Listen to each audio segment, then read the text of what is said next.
Rodney, what's up today, man? Man, I want to talk about chlorella. I want to talk about chlorella, bro. Hey, specifically, I mean, it's very nutritious. It's good for you. You can get DHA and EPA, especially for you vegans and vegetarians out there. Don't eat meat. It's one of the few places you can get it because it's where fish get it. But also, I want to specifically talk about its benefits when you drink alcohol. Yeah. So it's one of the few things in nature proven to reduce or remove hangovers. I'm not telling you, if you listen to us, to go get drunk. What I'm saying is, if you know you're about to have a few drinks, you got to take a lot of chlorella. It's something like 13 grams. I'll find the when we add this to an episode, I'll find the article from some British research institution, university, but it's like 13 grams of chlorella at least a half an hour before your first drink. And I'm telling you, it's like magic. It's like protective to your liver, and you don't quite get as drunk. And also in the morning, you feel like money. I've been told, because I don't drink. You know what I'm saying? I don't drink. More in common in the business of promoting binge drinking. Gonna get messed up tonight. Goodness gracious. Ooh. It's the sweet one.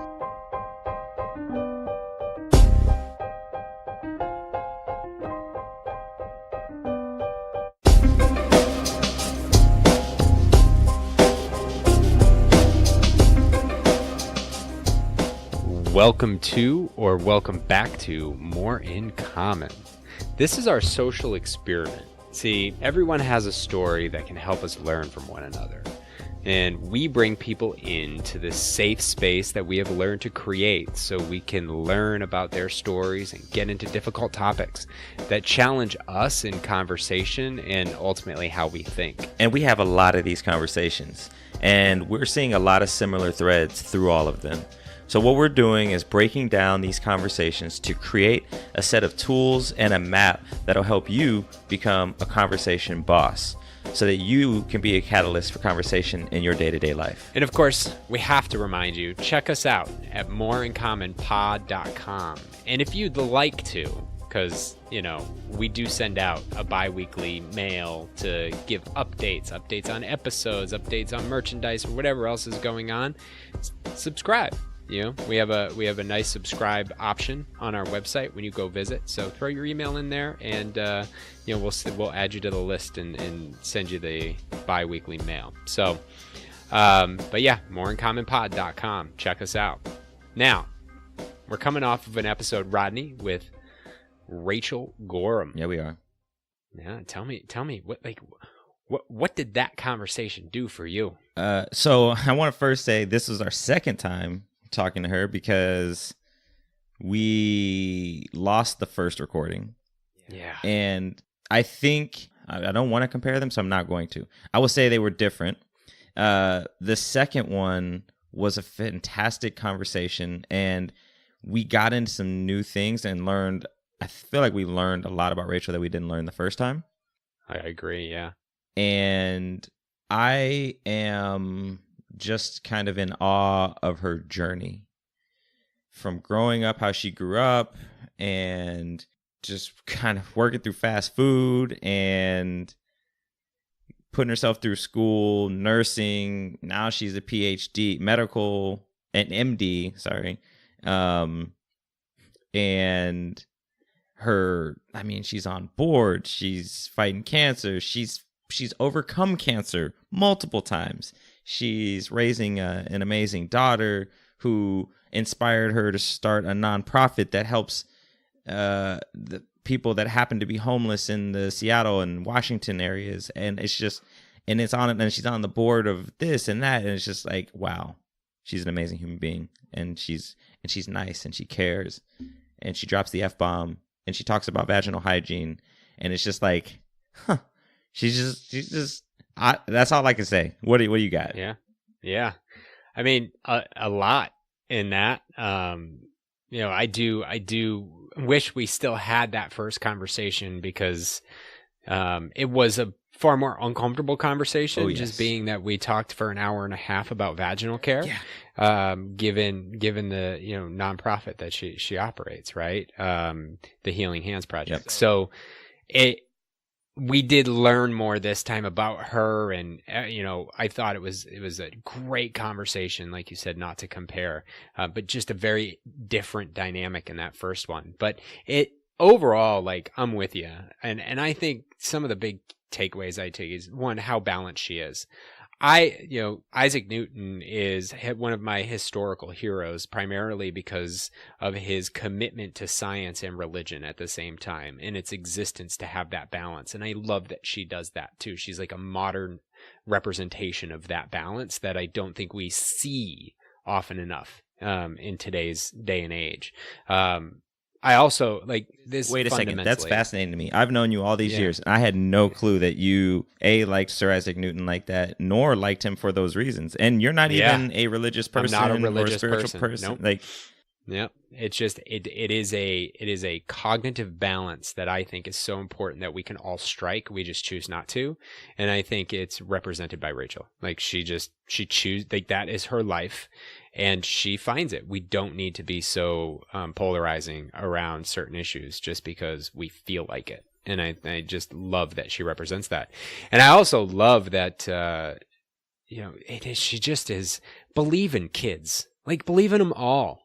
She wasn't a good student, but yet here she is doing what she's doing today. She is a manifestation of the idea that you can't teach a fish to climb a tree, right? Like, she had to find her lane, and she did, and she attacked it with vigor, and she's just an inspiration. Like, she's an inspiration to what you can overcome and what you can persevere through. And she's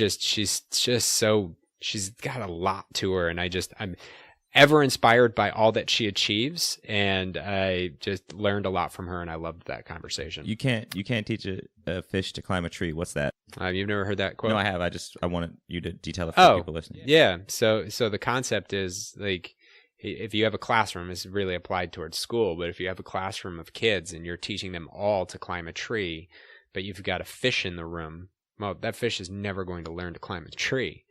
And it's about, creating academic structures that apply to individuals versus, the general manufacturing base to support the economy in order to achieve maximum impact in life. And I think that's, whatever your maximum impact is, I really think that's what we all try to strive for, right? That's happiness. And sometimes you have to learn that you're a fish and swimming is your best avenue, and be the best swimmer. Don't ever try to climb a tree, because you'll suffocate.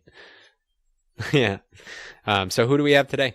Kimberly Fe'Lix. Yeah. Known as Felix to her friends. She's a wellness advocate. She's got a passion for education and accessibility. Before she created her blog, Fe'Lix Inside and Out, she worked within the health and wellness space, both in traditional healthcare settings and within the nonprofit boardroom setting. She's got a passion for advocacy.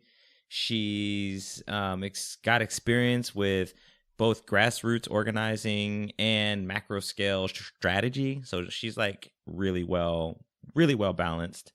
And most recently, after stepping back from her career to focus on her family, she started a blog, which I noted a moment ago.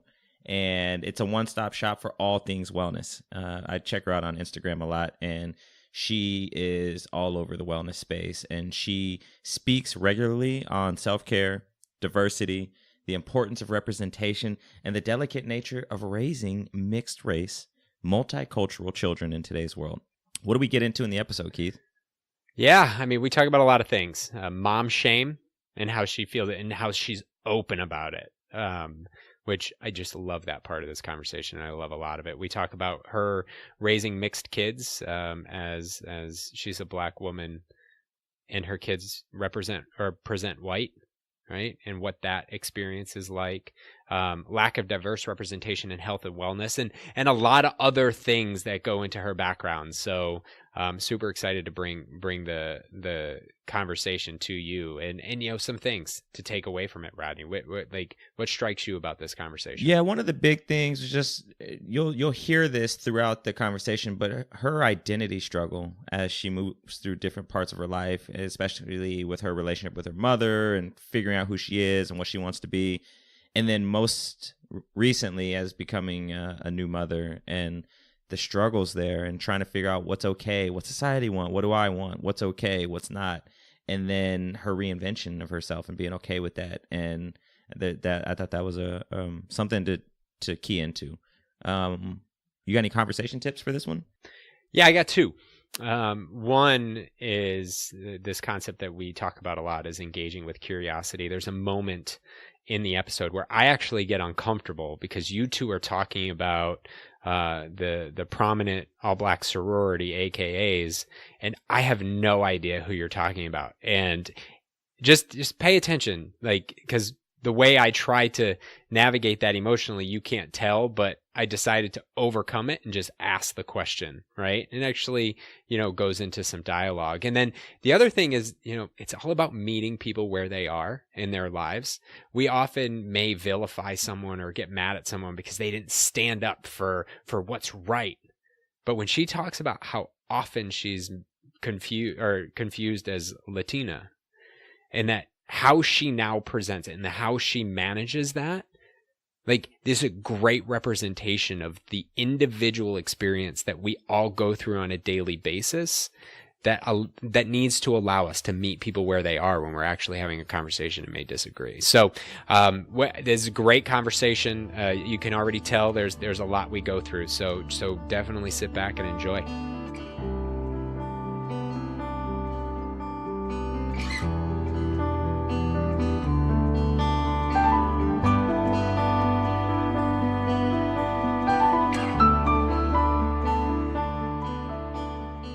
Felt bad when I had the realization that he would never be gunned down in the streets because he looks like a suspicious black boy.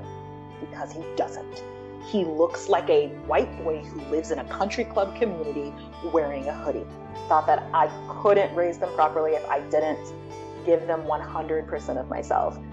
But if I give you 100% of me, there's nothing left for me, and there is most certainly nothing left for my husband. So I have recently kind of begun reevaluating that.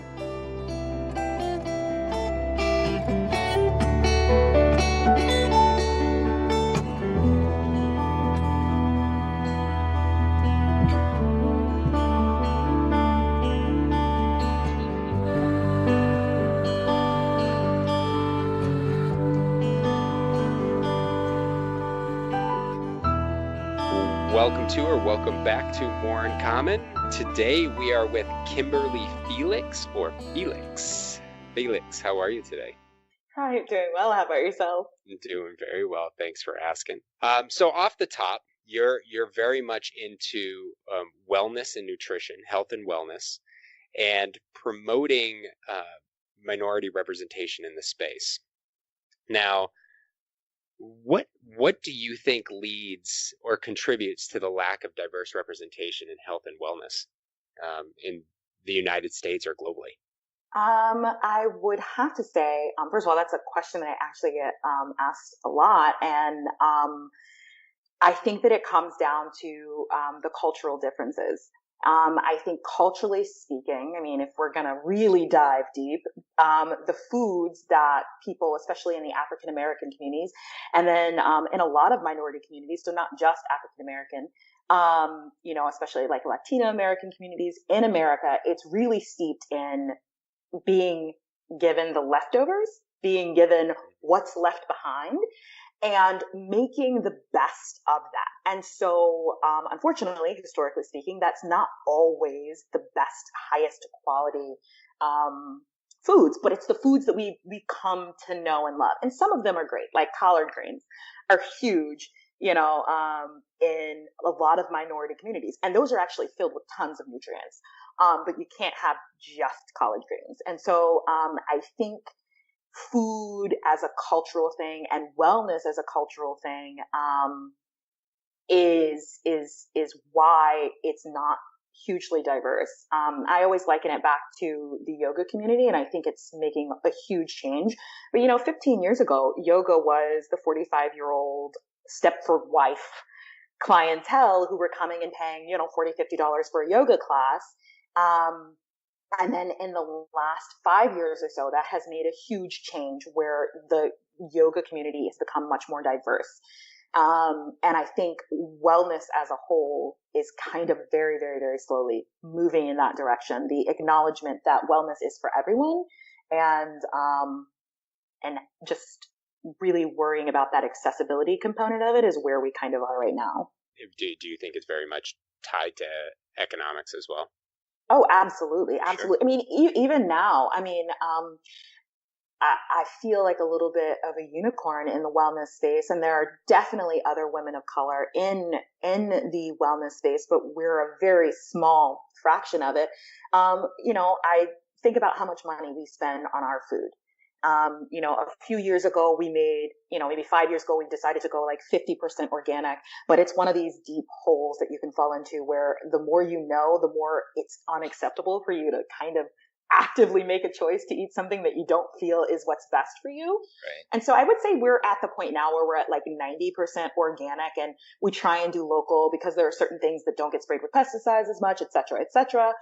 And the EWG is a great resource for that. But I would be lying if I said that like our grocery bill wasn't astronomical and absolutely not accessible. And you guys have younger children, but I have a 3rd grade boy who plays competitive travel sports. Oh no. And he has grown 2 inches since January, and he's not even at his 9-year doctor's appointment. And I'm like, you need to stop. So you need to slow down. And so I'm just like, my husband and I, we were driving somewhere today and we saw a family get out, and they had a son who is absolutely where my son is going to be, where he was like 13 or 14 and he was like twice the size of his mom. And I was like, he can't eat at our house anymore when he gets that size. He just can't. Like, I can't feed him when he's larger. Economics and time and education. Oh, like, absolutely. And education is like a reason, but I feel like it's a 3rd or 4th or 5th, because like time and money, like that's like time and money is everything, because fast food, generally speaking, is not going to be as nutritionally dense, and it's not going to check all of the boxes of what you need. But if you don't have time, and also if you have very little money, you can still fill your child's or yourself. You can fill your belly for very little, but you're not filling yourself from a food perspective. So I think accessibility is huge.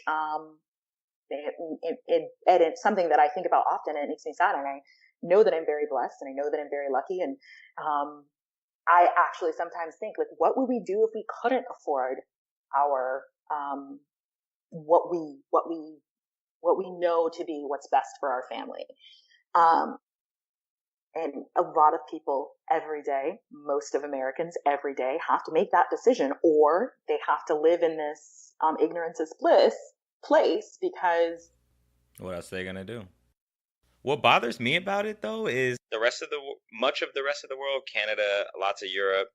I'm thinking specifically like Italy, UK. Like, they look at us and they think we're crazy because they don't have to label things organic, because they just do it right in the first place. Like, they just don't spray it with bullshit.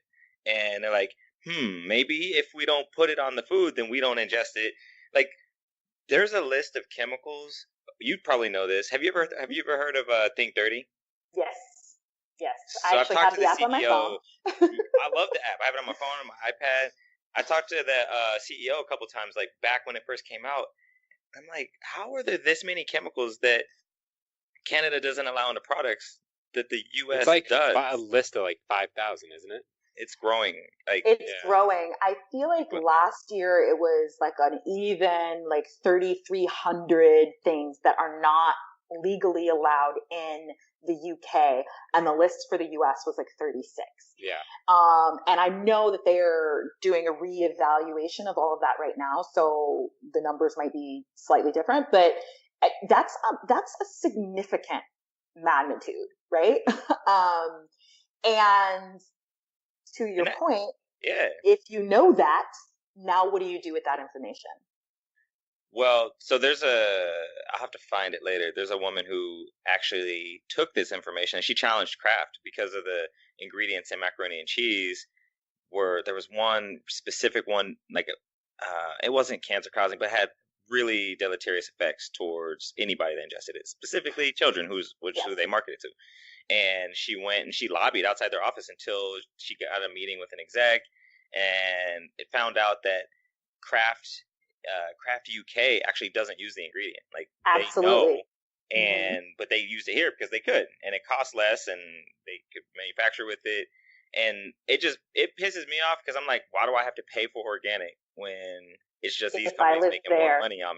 You're just making more money on my purchase, because you want to use that shit. Now, what got you in to the whole health and wellness space? So I grew up all over. My mother was in the military, and she's done many, many things outside of that. But she was in the Army, and I knew, like I said, I think I said to you guys before, I knew I wanted to be like in medicine since the time I could say what I wanted to be when I grew up.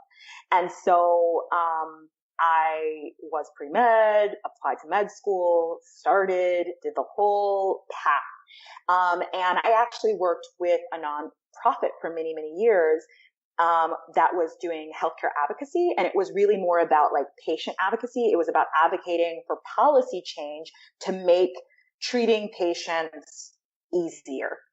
Because there are so many policies that most people do not realize actually prevent people who want to help you, like doctors and EMTs, from actually providing you the help. And then also, the more you know, you realize that medicine is really at a reactive place. It's the how can we fix it once it's broken? And I'm a certified even that's more of an art than a science. Yes, exactly. And I had gotten into yoga, and as I was doing this kind of healthcare advocacy, I've lobbied on Capitol Hill probably 100+ times. I've been arrested on Capitol Hill. I have lobbied and written policy internationally. And really the thing that kind of never really came together for me was that the things that I was really, really passionate about were preventative medicine. And preventative medicine, and there are a lot of people who practice preventative medicine, but most of the time, preventative medicine is things that you can do yourself without a degree. And, that in a lot of ways sounds very, very hokey, I feel like, because, I'm not one of these people who is anti-science. And I tell my husband that my most difficult thing for me is that I am actually in league with a lot of people who are anti-science as soon as you start talking about like taking care of your mind and your body and like, talking about, you eat these things and make sure your nutrients are just so, you start to fall into this gray area where there is a lot of overlap with people who will also be like, but don't trust traditional medicine. And I would never say that. And I actually work pretty actively to make sure that people realize I'm not in that camp. But to me, it's to the point we were just saying, it's the like, if you eat good food that actually provides you with nutrients and you eat it in such a way that your body can absorb those nutrients, you can prevent, I think they did a research study recently where it was like 85% of the illnesses that we are currently fighting today, you ask your average primary care physician, can be prevented by making sure that you have proper care of your body. And so then when you start to say that, you're like, we need to be spending our time and our energy on those things, not just fixing it when they come into the doctor's office. It's interesting with the whole anti-science association, because there is this feeling, it's like being a tree hugger, right? Like, just because I care for the environment doesn't mean I don't believe that science is real, right? You start to get an overcorrection from some people that create a bad name for the ecosystem. Exactly. When at the end of the day, they both can exist. Preventative wellness, taking care of yourself, doing the things, exercising, walking, moving around, eating good things, drinking water, not pop, right? Sleep. Like, sleeping, doing all of these things that can help you live a healthier and better life aren't anti-science. They're actually rooted in science. Like, there's a lot of science around even meditation. Yeah, absolutely. Absolutely.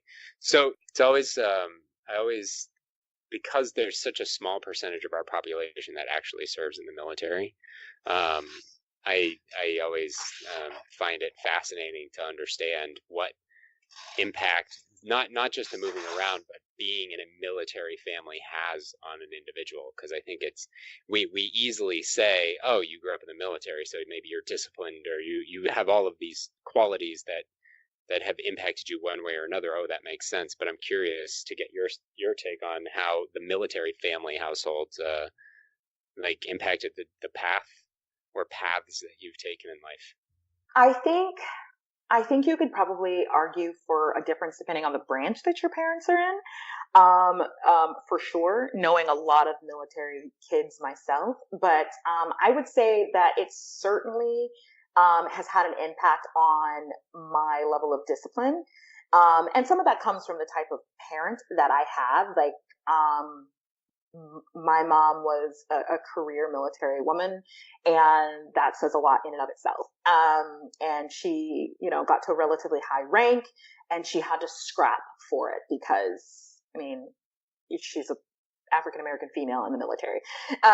So she has taught me a great amount of self-discipline when it comes to, if you want something, you fight for it. But on the same time, I can be a little bit of a perfectionist and be a bit anal retentive, which, that could be a good thing or a bad thing depending on how you look at it. So, exactly. I mean, it has certainly helped me to more easily outshine some of my peers who do not have that same level of discipline. As I've said before, my personality is I'm an executionist. Once I've set a goal, that goal is being accomplished, whether it kills me or not. And so far that has been very, very beneficial.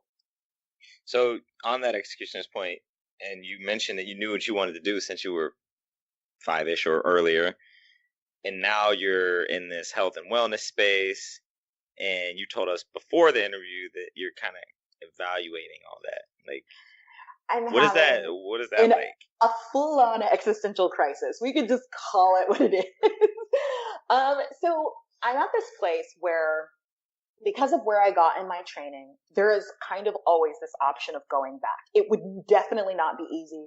I'm not going to pretend that it would be, but I have rested and clung to the reality that I could go back to that and not really face the reality of whether or not I want to. And I think for me, what it comes down to that piece of my personality that is like, this is something that I started and I haven't finished.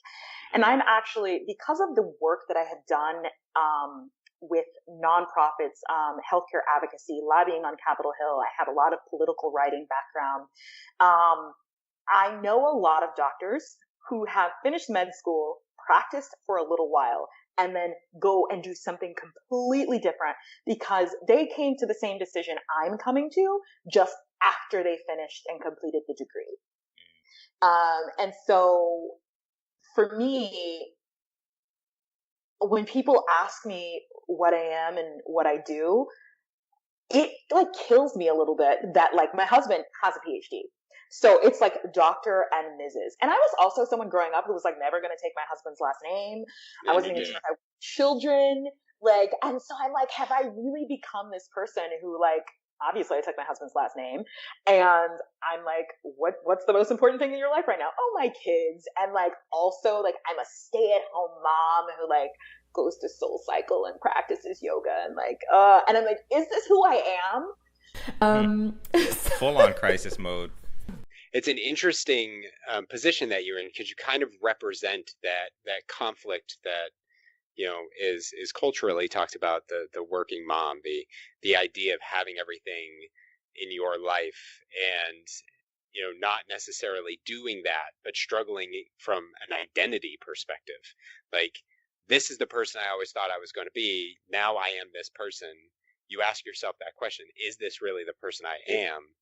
Like, does that come from like how you grew? Earlier you had intimated to us specifically that you're not a big fan of your father, and then your mom like reached this high rank fighting for it. Like, is it because of that? Like seeing her and her success, and like it's like, oh, I want to emulate or be that.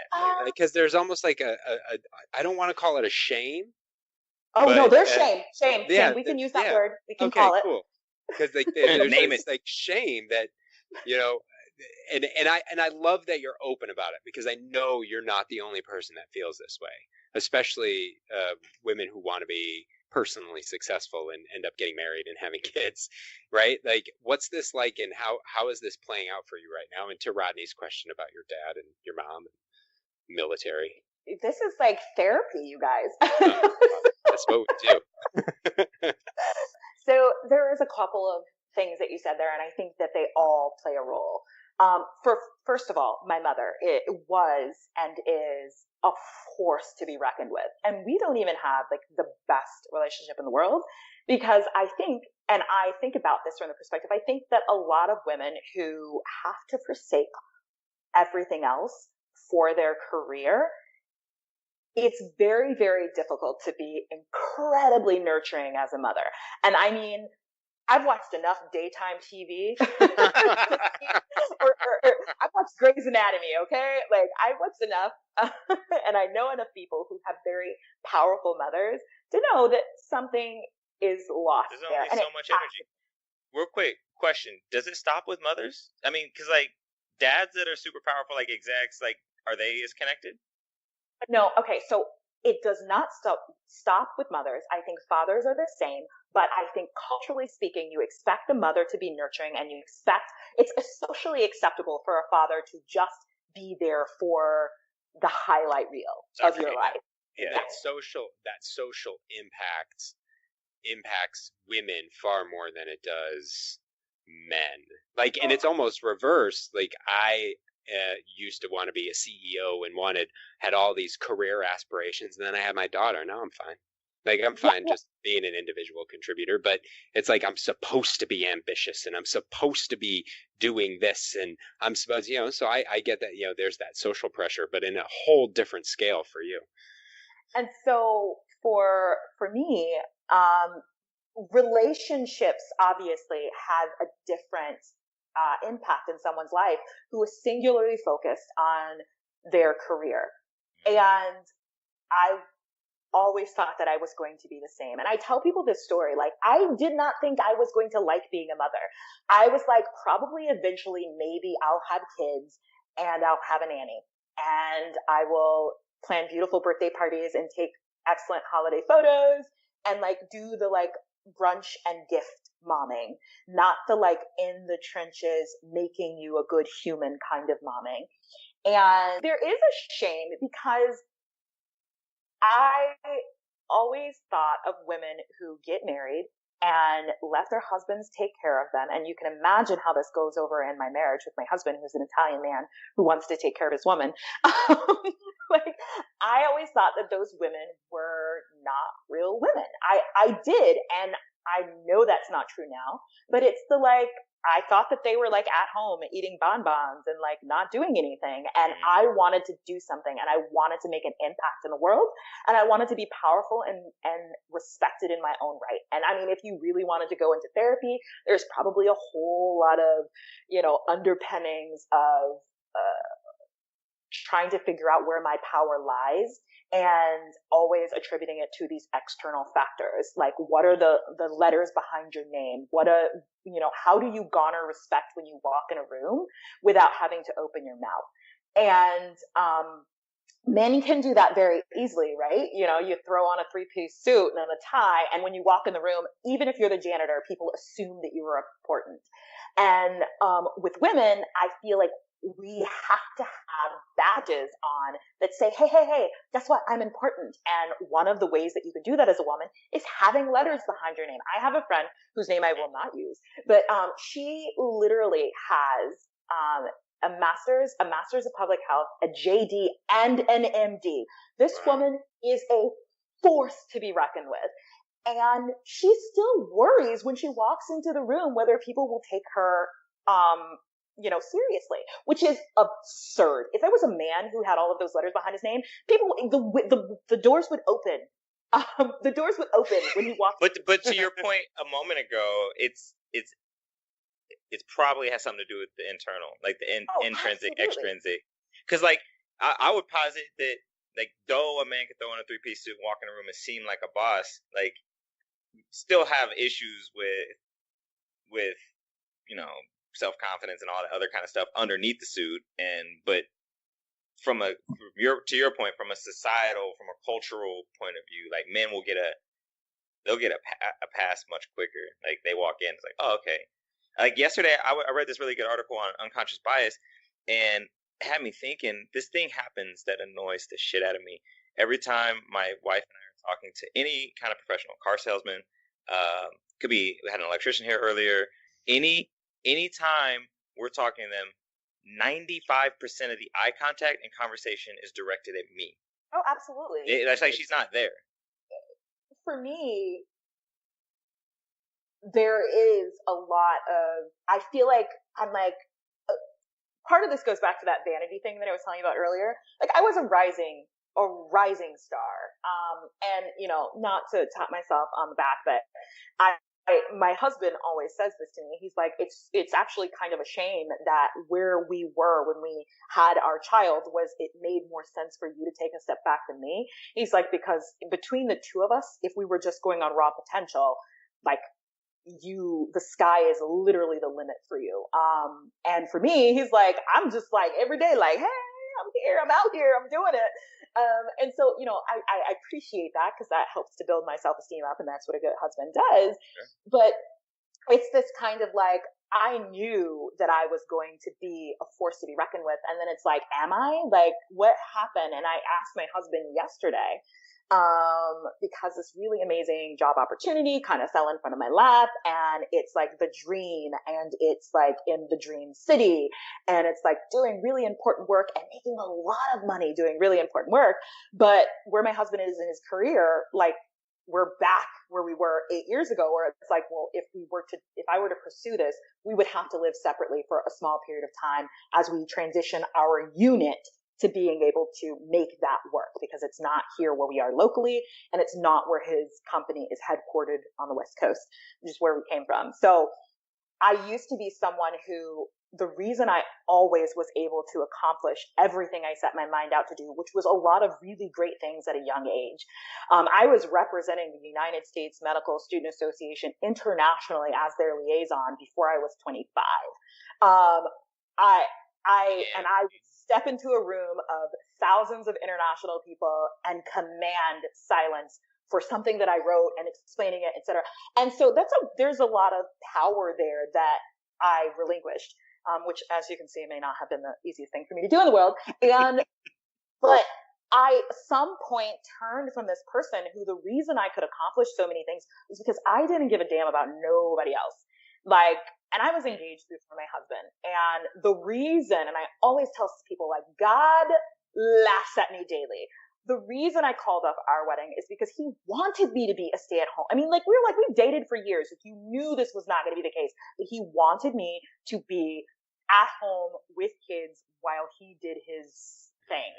And I was like, hello, Felix, have we met? And like, this was like after we engaged, like planning a wedding, I called it off, et cetera, et cetera.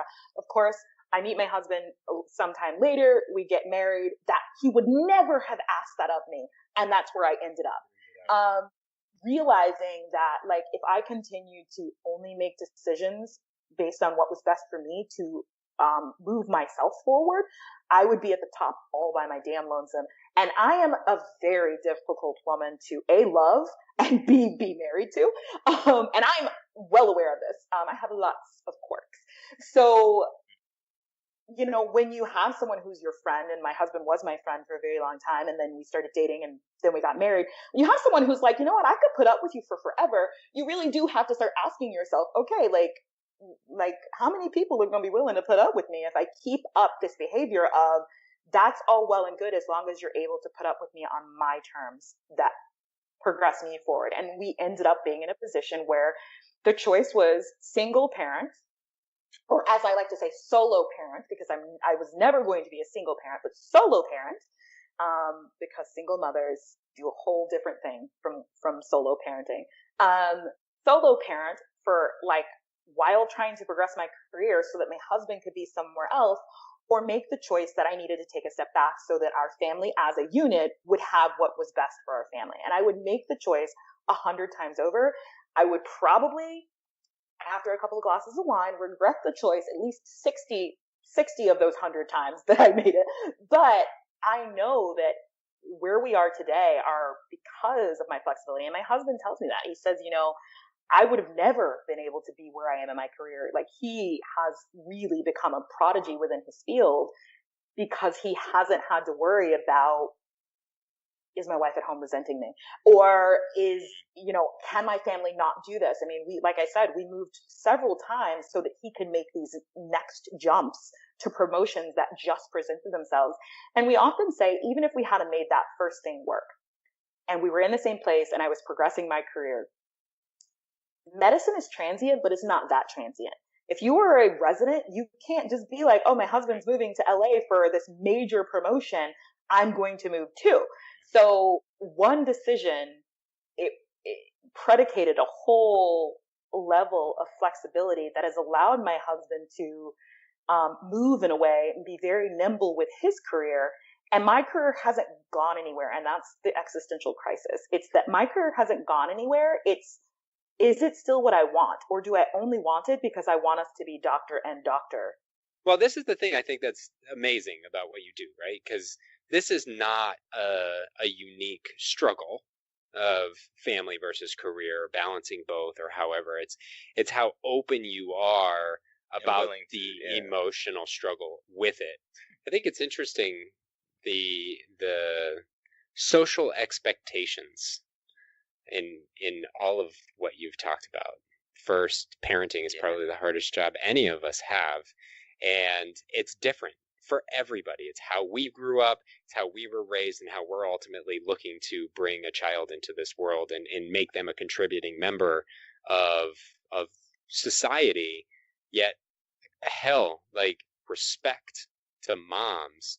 Mom should be the letters at the end of the name, not PhD, not MD. Like, those three letters, I'm not saying the other ones are bad, but like, if your title and your signature and your email, said Kimberly Fe'Lix, mom, but society doesn't look at it that way, and it creates this ecosystem, right, where there's so much pressure. I want to do all of these things.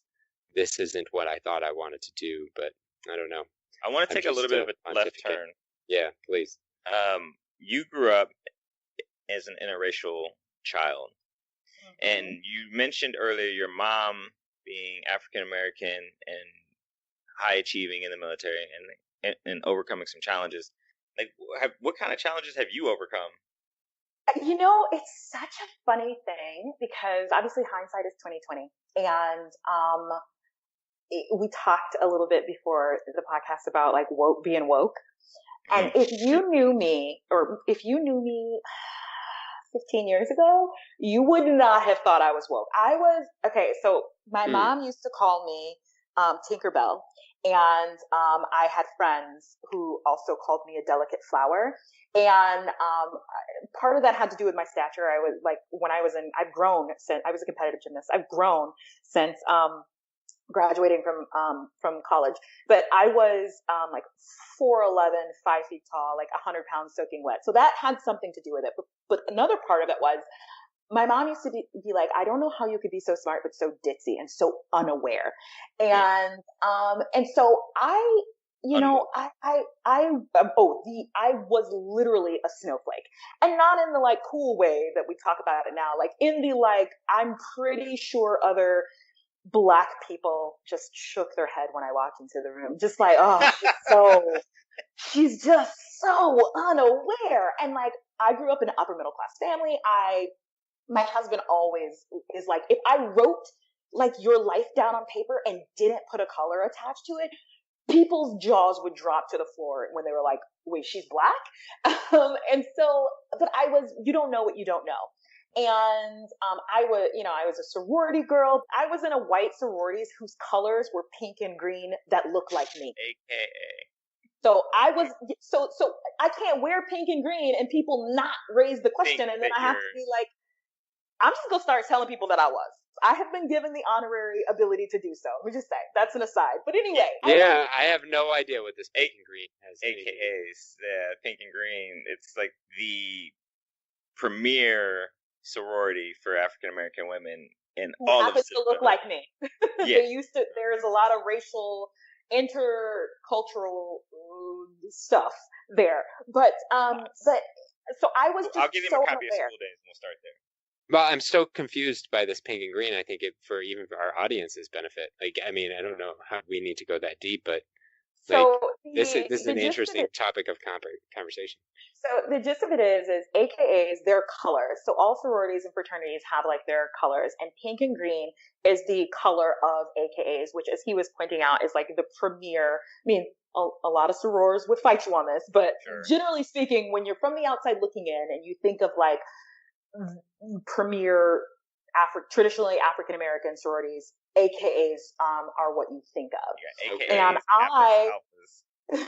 I was in I'm Delta Zeta, and Delta Zeta is a white sorority. Mm-hmm. That's colors also happen to be pink and green. So I was one of these people because I was so unwoke. I actually joined a sorority based on who my friends were joining, What? and not based on what it would do for me as an adult. Because a lot of people think, oh, sororities and fraternities are all about when you're an undergraduate and like living it up. But really, what I will tell my children is that I think you should join a fraternity or a sorority, but it's really about the connections that you want when you're an adult. Because you're only an undergrad for 4 to 5, years. 7. So it changes. But you're going to be an adult who's going to want that connection and that camaraderie for forever. So as you might imagine, most of my friends are AKAs, and it's kind of a running joke that I can still wear pink and green with them without it being a lie. But I can never wear pink and green without people assuming I'm an AKA because I'm a light-skinned black woman who's wearing pink and green and who was in a sorority. So it's not just like a happenstance pink and green. It's like, these are my sorority colors, and it's not AKA. So that's an aside. But needless to say, I think that is actually a perfect example of how unwoke I was. Like, I didn't have a black mentor steering me being like, maybe you should rethink this life decision and I just, that's how I lived my life. Like, everybody got like a BMW when they turned 16. Everybody was doing these things, right? And I worked in a free clinic when I was like 21 years old, and the one that I got assigned to was in an underserved community because duh. And I was also doing like helping them with like some Spanish translation, and I helped them create a program because they had a high probability of people with diabetes because duh. And whoa. Wait, there's 2 because does. The first one I think I get. The second one I definitely get. Let's go into those real quick, because there's people that probably won't pick up on this. Okay, so I was working at a free clinic, and the free clinic that I was assigned to was in an underserved community because the people who are giving their kids BMWs at 16 don't need a free clinic. They go for regular healthcare. And that was all well and good. And then they had a high epidemic of diabetes at this particular clinic because it was in an underserved community. So you're looking at Black and brown communities of people who traditionally have high diabetes, high blood pressure, and a lot of ties directly back into the first thing he asked about nutrition and wellness and education. And this is actually how I the first nugget of me waking up, and also the first nugget of me maybe already thinking about non-traditional pathways to medicine and healthcare, because we were having this issue. And what happened is we would come in and we would do this little diabetes training. We'd be like, hey, you have diabetes. Here are some slides. And the people would be like, oh, okay. Not because English was not their first language. A lot of our people that we came in, because of the particular community that I was in, it was actually more heavily brown than Black. And then they would go, and then they would come back, for their checkups and things like that, and nothing would change. And so one day I was like, well, what are you eating? And they would tell you all the things you already knew the answer to, traditional foods that they were eating, which were either not helping their diabetes or absolutely hurting their blood pressure numbers.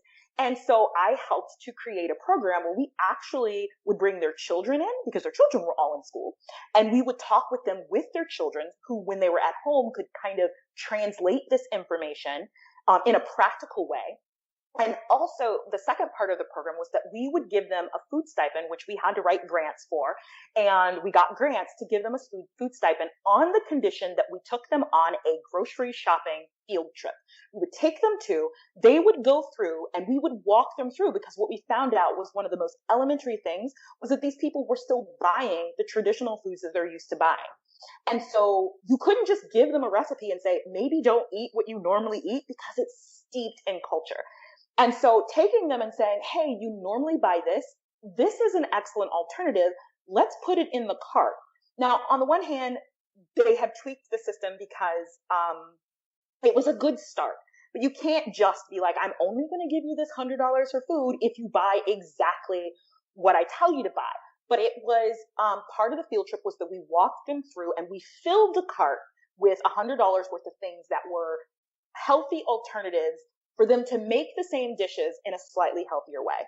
And then at the end, it was, you can use this money, you can buy what's in this cart, or you can put everything back and you can use the money for what you want.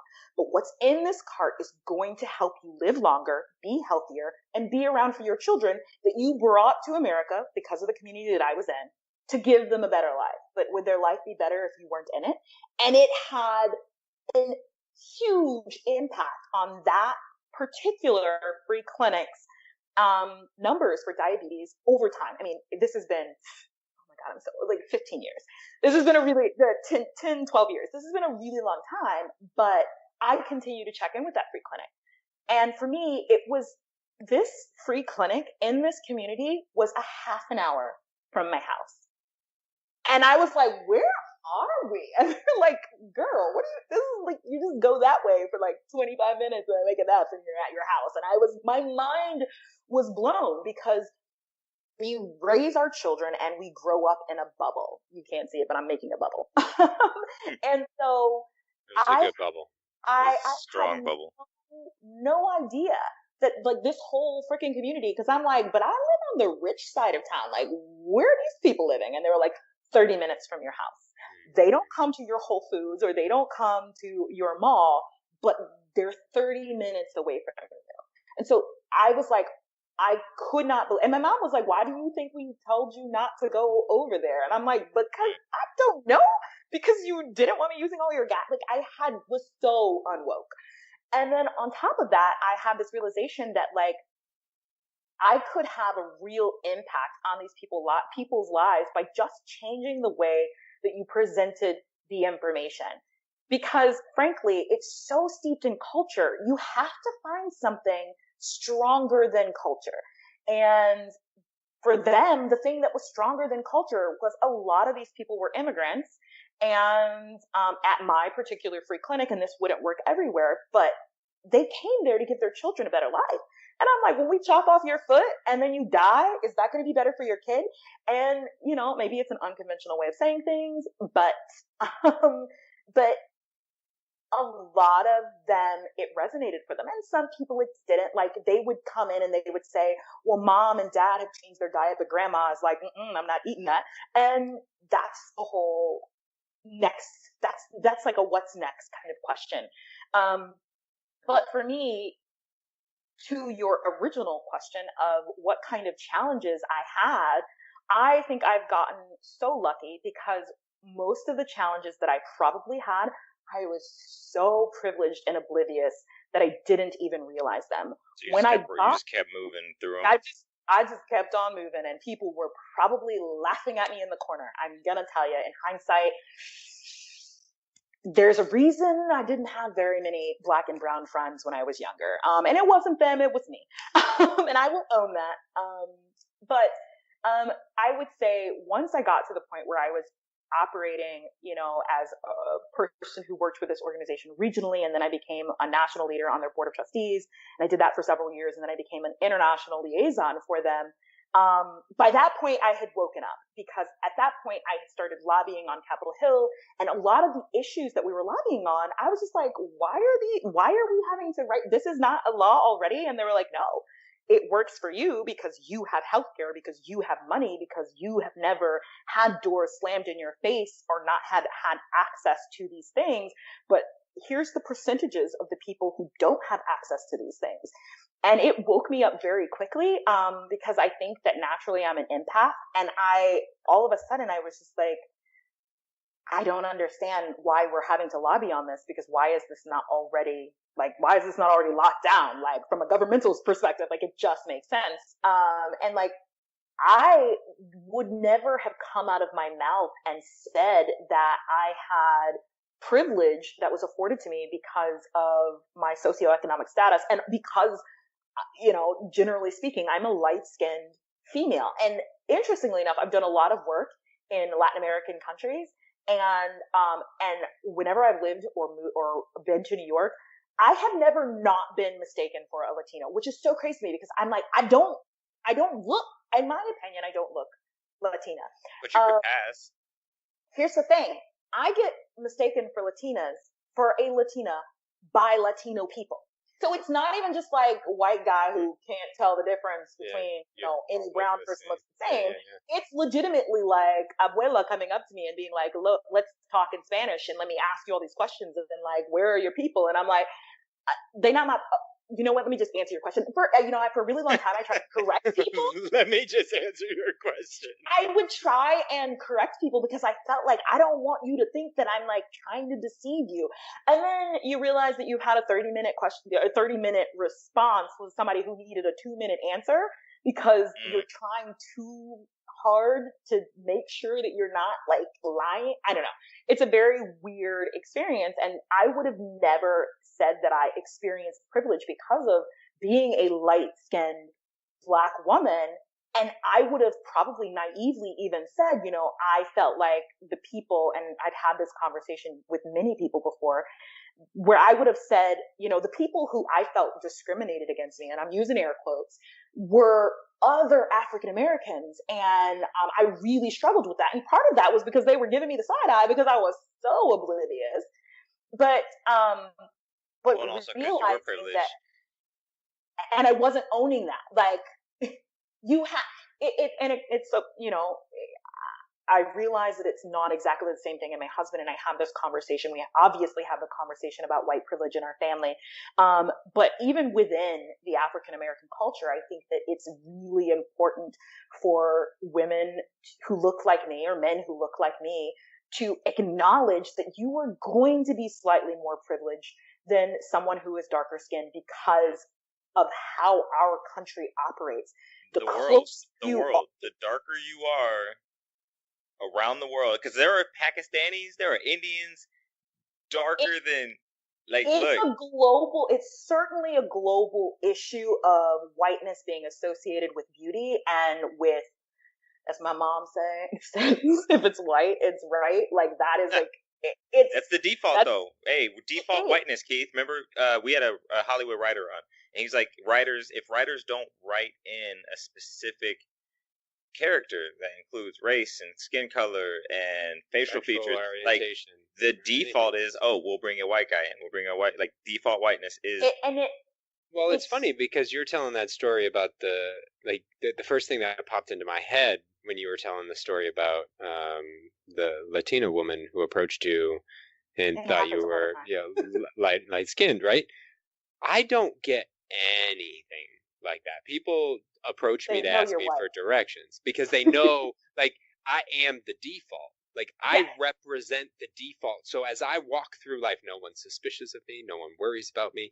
No, people may think I'm younger than I am, but that's the extent of it. So, and so the first thing that thought into my head, I'm like, man, I've never experienced anything like that. I had someone think that you're something that you're not. Yeah, exactly. Like, I am the default setting on your TV.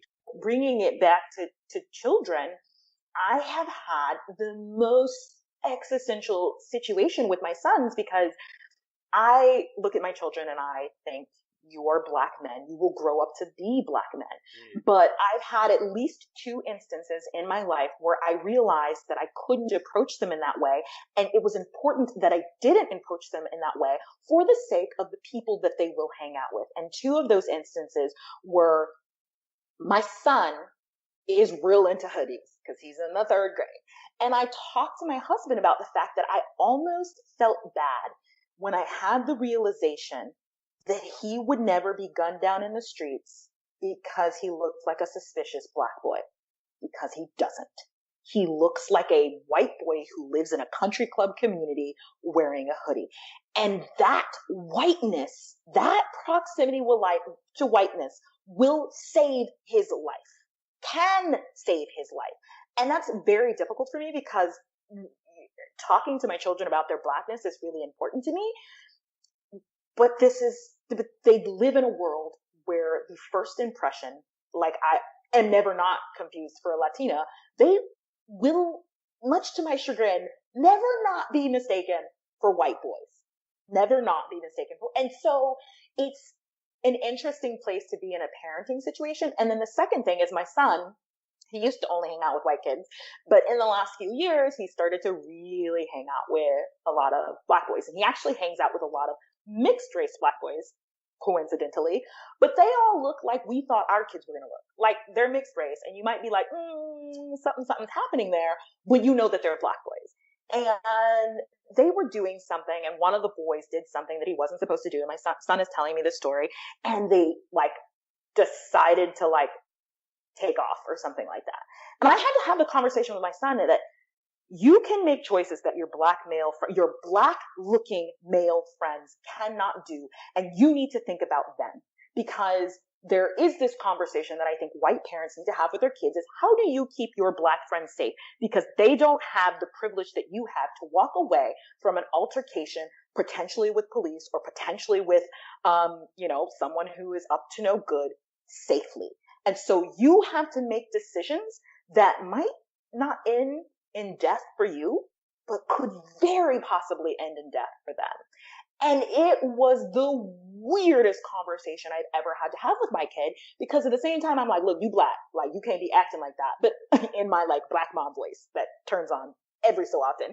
But then at the same time, I'm like, but we also need to talk about that privilege, that just by the fact that most people look at you and are going to think that you're white, you have a privilege that your black friends will not have. And they will always have a safe space in my home, but that's not true of the world that they go out into. And so I have been forced to have this like really weird set of conversations, but then also recognize the privilege that I have been able to punt a lot of difficult racial conversations because they will not directly affect my children just yet.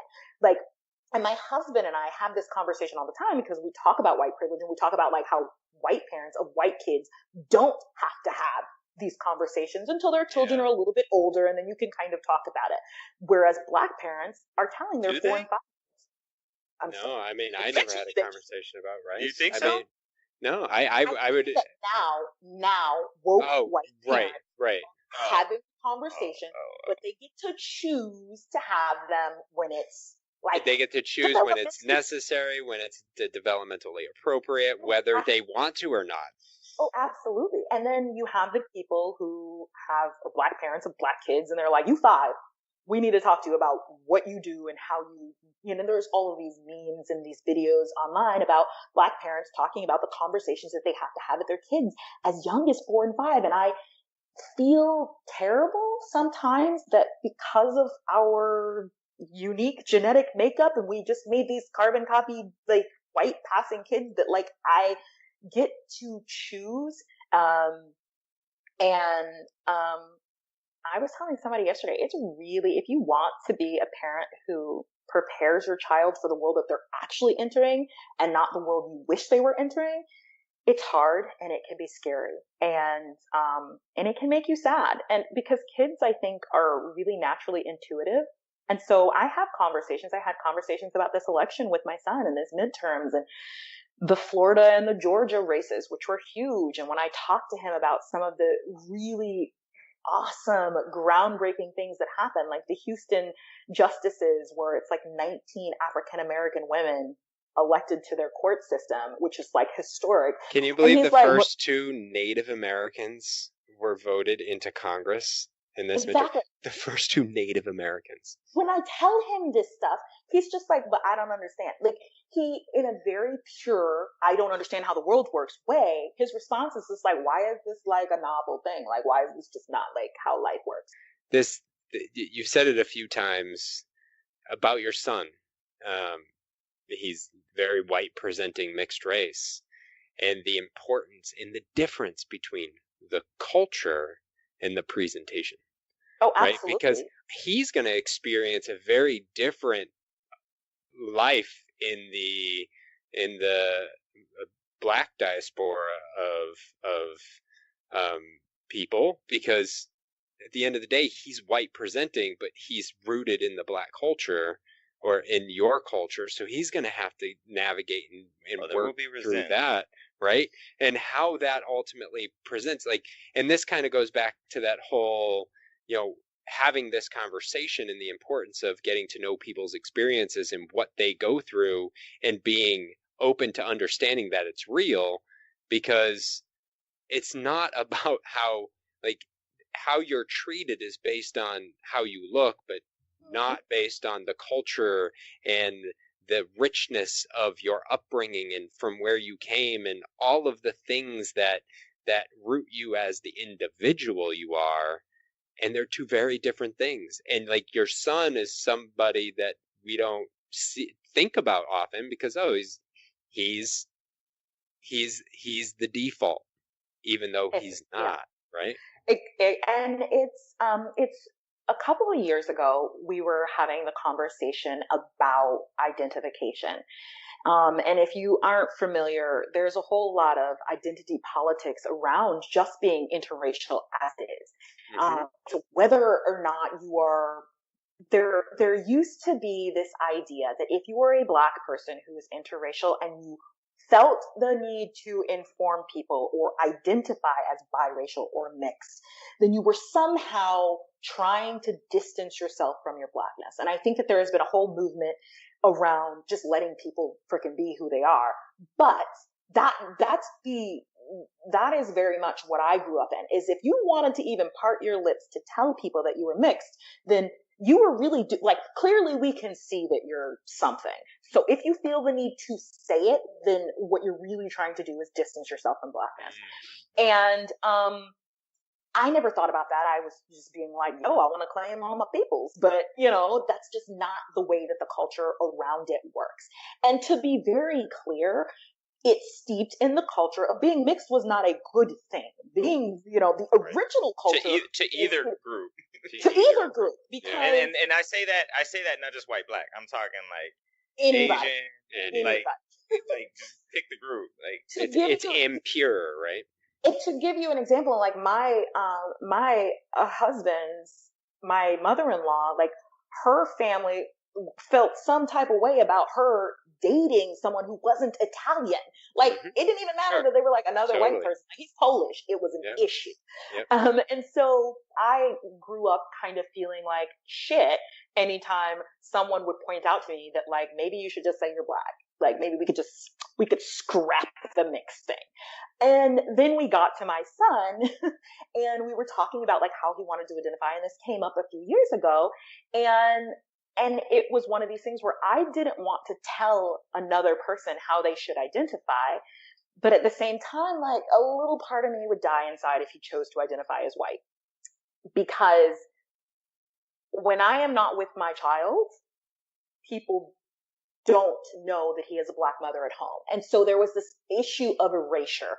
And I think that really culturally it erasure of you and that cultural side of things. And so I felt like people are never gonna and then I definitely would not have this conversation with my child, obviously. But like between my husband, I'm like, people are never gonna look at my kid and not know that you exist, right?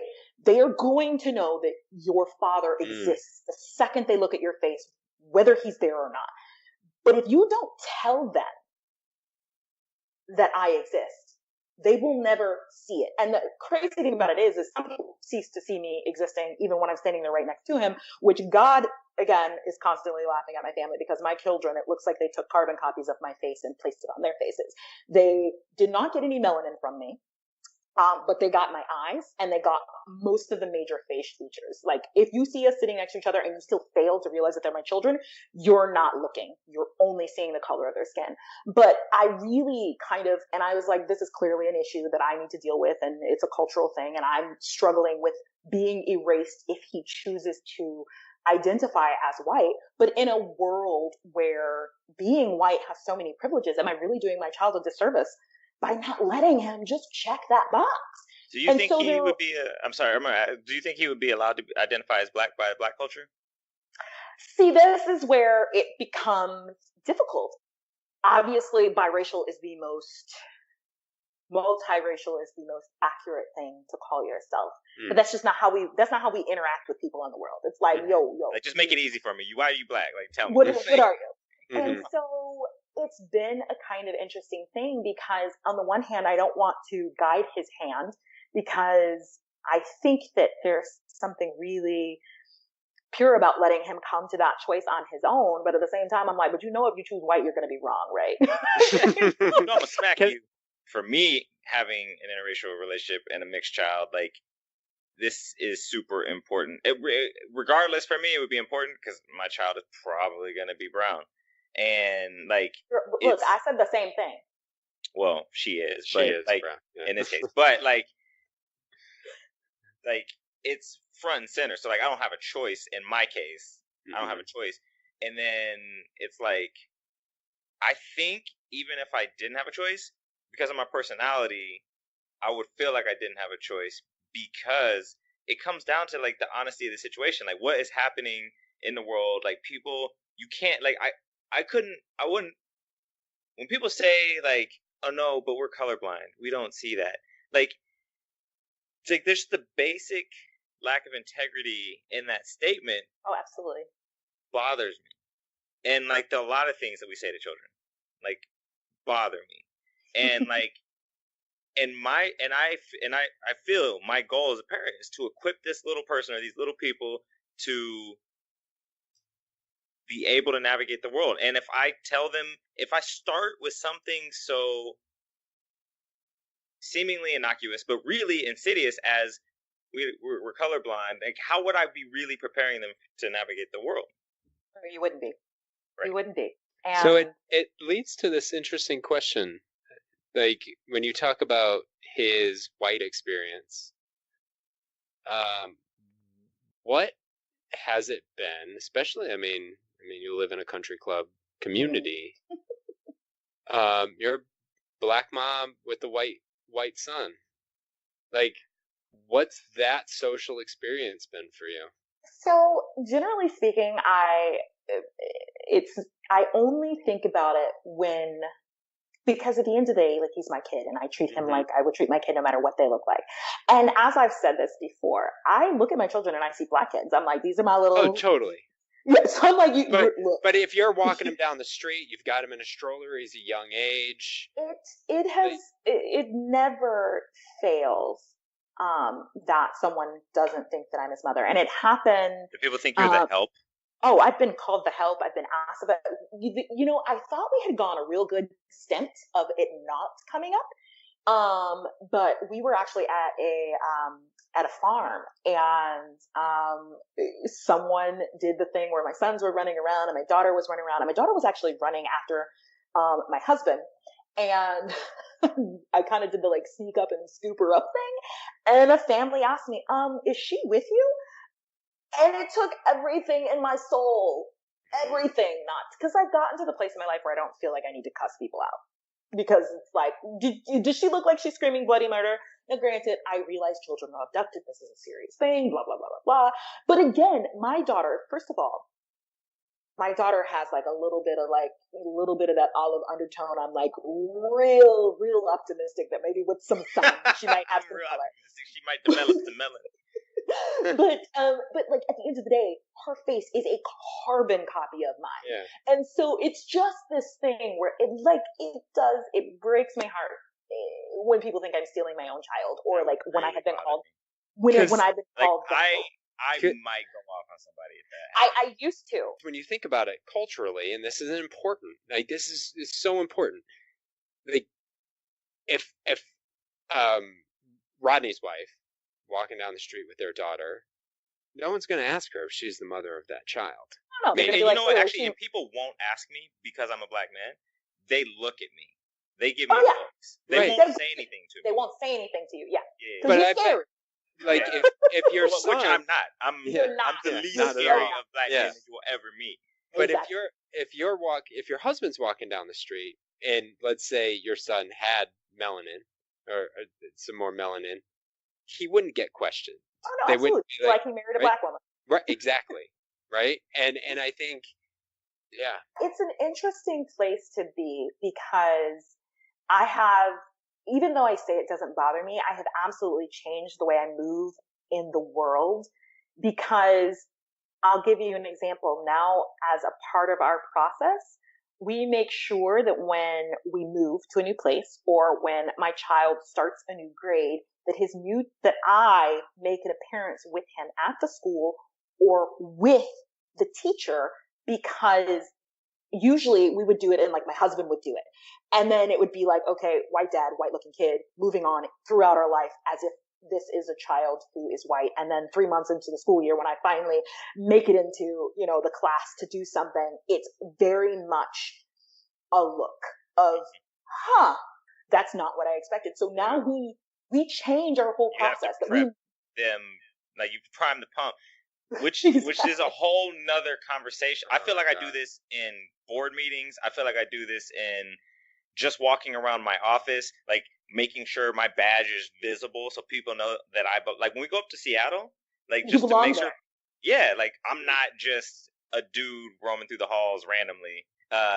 So Felix, thank you for coming on. This has been, we've gone a lot of places, and I'm looking at my note list here, and I'm like, we didn't touch on that. But we did touch on a lot of the undertones and a lot of the themes that I hope to. So it's been amazing. So thank you. Thank you. Is there anything that you would leave our audience with as we close up? I don't know. We've talked about so many things. I mean, I think that, when we're talking about wellness, that's a whole other conversation. Take care of yourself. One of the things that I had to reteach myself in the last few years is that, you can't fill from an empty cup. And that goes back to, from a mental perspective, from a physical perspective, making sure that you can identify the areas where you need to refill before you continue to fill in other people. And that's from a human perspective, but then also just from a parenting perspective. It's hard raising tiny people. And I, for a very long time, thought that I couldn't raise them properly if I didn't give them 100% of myself.